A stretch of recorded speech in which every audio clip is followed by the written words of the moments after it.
1500 और 100 रुपए की मगलियत के कौमी इनामी बॉन्ड्स की कुरानदाजी 17 नवंबर को होगी। तफसीलात जानते हैं हमारे नुमाइंदे मोहम्मद आफ्ताब से। जी मोहम्मद आफ्ताब, तफसीलात से आगाह कीजिएगा।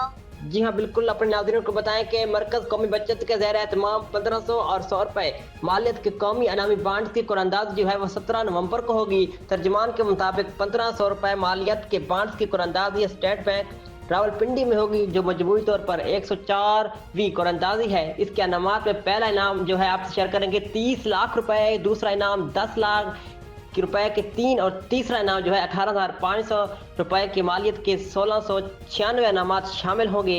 दूसरी जानब अगर हम बात करें 100 रुपए मालियत के कुरानदाजी जो है वो हैदराबाद में होगी। इसमें पहला इनाम 7 लाख, दूसरा जो है इनाम 2 लाख रुपए की 3 और तीसरा इनाम 1000 रुपए के 1199 इनामात जो है वो शामिल होंगे। तर्जुमान के मुताबिक इन कुरानदाजियों में जो है कि तकरीबात होंगी और तकरीबात में जो है मुख्तलिफ मुकातिब फिक्र की शख्सियात जो है शरीक होंगी। Bureau chief and district reporter Mohammad Aftab, Faiz news network, Pakhar. बहुत शुक्रिया मोहम्मद आफ्ताब, हमें तफसीलात से आगाह करने के लिए। मज़ीद खबरों और तफसीलात के लिए देखते रहिए फैज़ न्यूज़ नेटवर्क। फैज़ न्यूज़, फैज़ सबके लिए।